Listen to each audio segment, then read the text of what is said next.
Hey guys, it's Wingy here and welcome to another episode of Ranking the MCU. Now I do apologise because I know that some people have been waiting for this second part where I rank Phase 2, but at least we are doing it now. So, well, pretty much as I just said, we are going to be ranking Phase 2 of the Marvel Cinematic Universe, which for me, kind of like Phase 1, is a little bit of a mixed bag. See, the thing is with Phase 2, I can hand on heart say that some of the best MCU movies are in fact in this phase, but also some of the weakest ones as well. But the question is, how would I rank them? Now, as always, this is just my personal opinion from worst to best, so if you happen to disagree, totally fine, just let me know what your rankings would be in the comments below. But without further ado, let's get into what I think is the weakest of this phase, which is Thor: The Dark World. Now, the thing is, upon rewatch, I don't think this movie is as bad as I probably initially thought. However, at the same time, it's just not a very good film, is it? It's just very run-of-the-mill. I feel at this point, Thor is a bit of a boring character. I genuinely don't think that Thor is a truly great character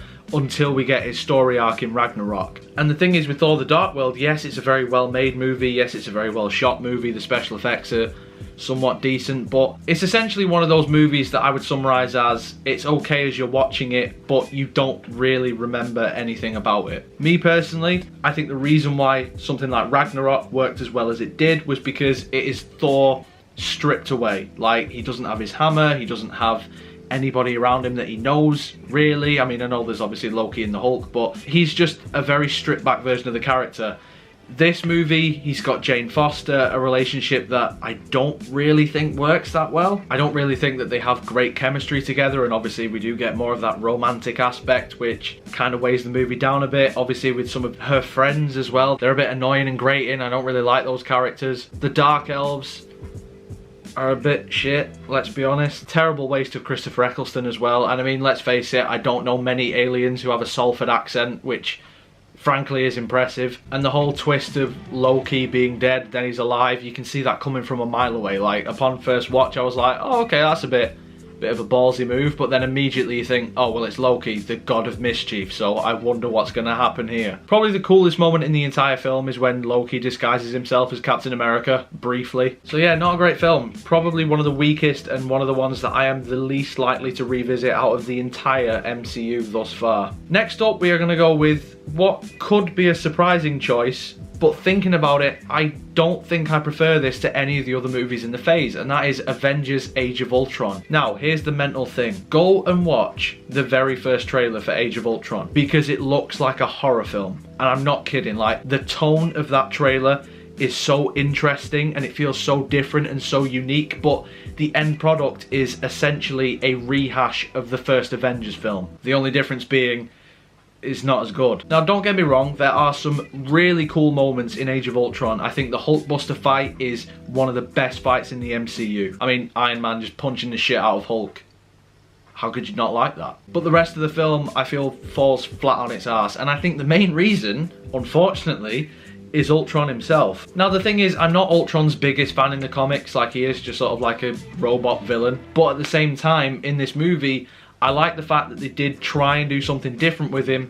Ultimately though, I don't think it worked. One thing that the MCU really fails at, in my honest opinion, and I think a lot of people's as well, is the villains. Now, sometimes the villain is the same as the hero type thing. I think that works, but I feel by the time of Age of Ultron, that was overdone. And Ultron essentially is evil Iron Man, at least personality-wise, which story-wise does make sense because he has inherited various different things of Tony Stark's tech, but it just doesn't quite work for me. I don't really feel like Ultron is a threat in terms of how he conducts himself. His appearance is terrifying. He's really big and he's really imposing, but in terms of his dialogue, like, as soon as he opens his mouth, I'm just like, haha, that's funny, that's not threatening now though. And again, the ending boils down to, let's just fight a massive army again, which I think worked quite well in the first film because it's sort of gearing you up to how the Avengers are going to work, but in this film it feels a little flat. Not only that, it also doesn't really feel like the Avengers would get together for finding Loki's staff, considering the events of other movies around this time. Like, the President was fucking captured in Iron Man 3. Why is everyone not turning up for that? But oh well, some of Loki's equipment is around, let's all go and get that. I do like the introduction of Vision and the Scarlet Witch as well. Quicksilver's pretty cool, but obviously we don't see much of him again. Who would have seen that coming? But yeah, overall this was a massive disappointment, considering that the first Avengers film is probably one of my favourites in the entire MCU. Now this next film I did kind of want to put higher, but the reason why I put it here, well, I'll explain later. So basically next I'm going with Ant-Man. Ant-Man is a fun film, I really like it. However, the only thing about it that I could level at it as a proper criticism is it does kind of feel like a rehash of the very first Iron Man film. This isn't the only MCU film that I could throw this criticism at. We will get into that in the Phase 3 video. But yeah, it's a fun film, it's an enjoyable film, it's a witty film. I love the characters, I think it is cast incredibly well. I think there's some really clever and quirky action set pieces, like the final fight where it's on like a kid's Thomas the Tank Engine thing. That's awesome. But again, I feel like the villain really lets this movie down. And this movie does surprise me in a lot of ways, because Paul Rudd, I knew him from Friends and a few other like comedic movies, so seeing him as a superhero, it took a minute or so to get adjusted to that, but he does it really well. I think Paul Rudd as Scott Lang, Ant-Man, is one of the stronger characters in the MCU, but this film as a whole, I can't put it above some of the others for various different reasons, which of course I will get into. This is just kind of a run-of-the-mill film, but it's fun and the action in it is great, and just because I put it in the lower side of Phase 2, that doesn't necessarily mean that I think it's bad, because I don't. I think this is a strong film, it's just I happen to prefer the other ones that we're going to talk about. So a controversial choice then, as my third best out of Phase 2, is Iron Man 3. Now, I know what you're thinking, because a lot of people don't like Iron Man 3, and the criticisms towards Iron Man 3, if I'm totally honest, I agree. However, I enjoy this film for what it is. Now, in terms of like him being Iron Man, it's not the most Iron Man-y film, and it does kind of feel like the armors just get torn through, but I think as a character piece for Tony Stark, I feel this is what we needed for his character.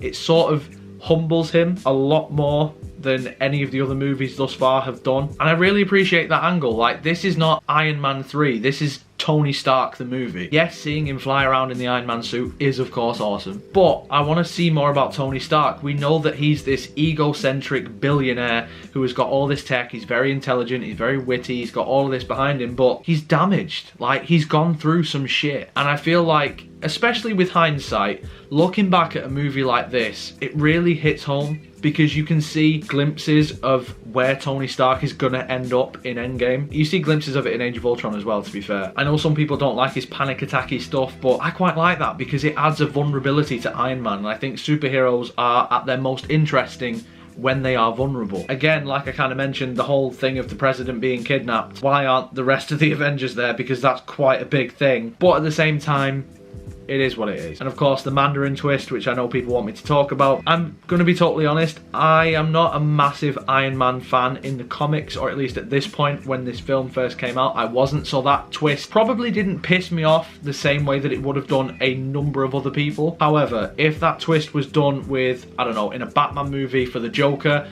or if it was done with the Green Goblin for Spider-Man, I'd be fucking fuming. So I can understand why it pisses people off, and I think depending on my mood, it would piss me off as well with the context. However, I think it works for this film, and also with the implication that the real Mandarin is still out there, and the whole 10 rings and stuff that we've seen glimpses of in other movies and like the one-shots, and I think in some of the TV series as well. So I'm okay with it. I can sort of let it slide somewhat, because even though it is played for laughs, I do actually find it funny. And it is kind of frustrating because Ben Kingsley as the Mandarin is actually perfect as well, and it does kind of feel like they've wasted him. But I'm also not against fully what they did. However, like I said, I do understand why people hate it. The reason why I put it ahead of Ant-Man as well is because if I had the choice to watch either Iron Man 3 or Ant-Man, I probably would throw on Iron Man 3 if I'm being totally honest. I think some of the action set pieces in this film are brilliant. I really, really like the plane scene where he's got to catch people coming out of the plane. It does kind of annoy me that he's not actually in the suit, but still. And I would actually say it's better than Iron Man 2.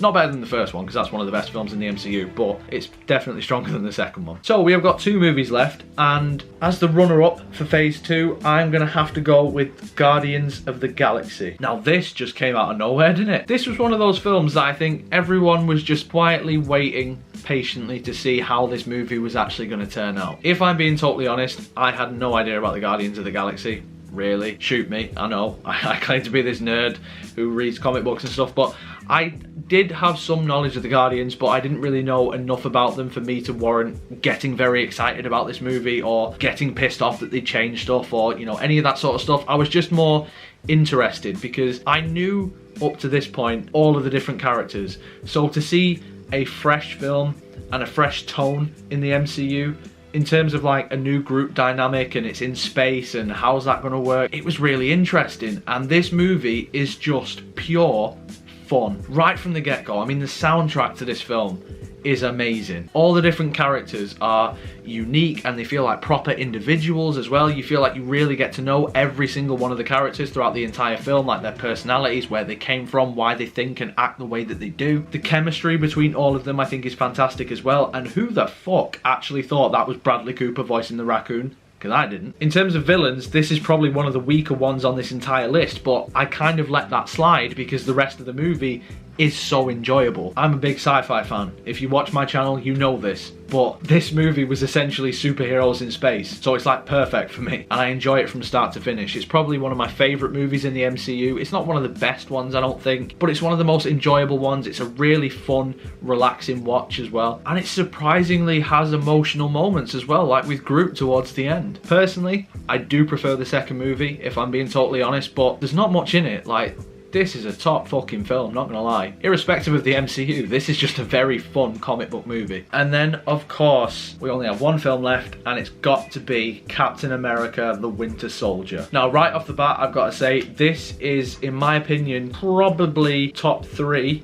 maybe, but definitely top 5 MCU movies. The reason why I say that is because the first Captain America movie, I mean, it's so long ago now since I did the first video, but the first film I feel is a good introduction to Captain America. I don't think it's amazing though. However, this movie, I feel like I really start to love Captain America as a character. This is what I kind of wish the first movie was. It's a real action-packed political thriller.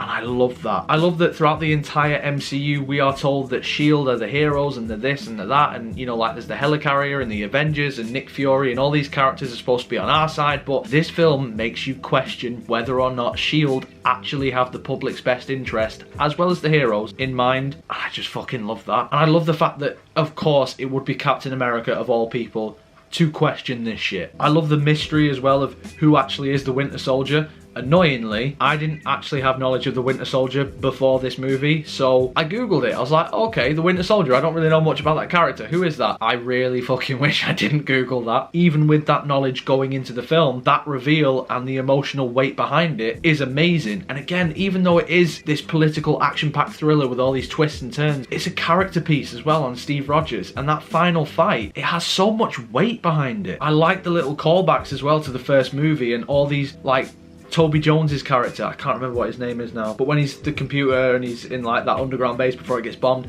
I love sequences like that. I'm totally engrossed in this film as I'm watching it. Plus there's the action sequence in the lift as well, which I think is just fucking awesome. I also really like the sequence at the beginning on the boat as well, where he's fighting Batroc. That's awesome. The choreography on that is amazing. But I think weirdly what I really like about this film, it feels like a little thing, but to me this is the first movie that properly feels like there is more to the MCU. And what I mean by that is, this is the first movie besides the Avengers where you really feel like this universe is connected, because you've got Black Widow there as well as Nick Fury and Maria Hill, and it introduces Falcon. It kind of feels like a more realistic version of what would actually happen, in the sense of when some shit is going down, it's not just going to be the title character who has to deal with it. You are also going to have other characters help that Avenger in this situation. And obviously people might say, well, hang on, there's certain characters like War Machine, for example, in Iron Man 3 that help along as well. But War Machine is kind of like an Iron Man character anyway, whereas in this movie it feels like Black Widow isn't a Captain America character. It just feels like she's there because it makes the universe feel a bit bigger. Same with Nick Fury as well, and like Falcon's introduction I think is great too. Like I say, it just feels like a mini Avengers movie, but it is definitely focused on Steve Rogers, and that's what I feel the MCU should have done a lot more of. Not necessarily like having Black Widow randomly appear in Iron Man 2 just to keep tabs stabs on him, or Hawkeye randomly point his bow and arrow at Thor for 2 minutes. Like, this feels like they're engrossed in the story. This feels like they're organically there, and realistically they are there for a reason. And that end sequence when you have like Falcon doing one thing and Black Widow doing another thing and Captain America doing his thing, it feels like the universe and the world of the Marvel Cinematic Universe has truly expanded, and it's not just this is what happens with Captain America, this is what happens with Thor, Iron Man, Hulk, etc. It doesn't feel like they're boxed off. It feels like anybody can cross over at any moment, and that's what I really enjoy about this film. Plus, I mean, you got Robert Redford as the villain as well, who is absolutely fantastic. I love the journey in this movie as well. I love the fact that when they go from A to B to C, it just feels enjoyable, and you're along with them for the ride, and you enjoy discovering everything for yourself. And the whole twist of like, yeah, S.H.I.E.L.D's actually fucking evil because Hydra's been infiltrating them the entire time. That's awesome. Plus, Captain America's suit in this film is sick. I love it. And that is what I think of the MCU Phase 2. They are how I would rank the movies from worst to best. In the comments below though, guys, let me know what you think. Do you agree with my choices? How would you rearrange it? Let me know in the comments below. If you enjoyed this video, then make sure you leave a like on it. Subscribe for more. I don't actually know when I'll be doing Phase 3 because Phase 3 is fucking huge. And obviously it took me like 6 months to do part 2 of this, but hopefully it won't be as long, the turnaround for the next one, so subscribe for that because it will turn up at some point. Social media and Patreon links will be in the description as always, so if you would follow me on any of those things, I would absolutely love you forever. But until next time guys, you take care of yourselves. Goodbye.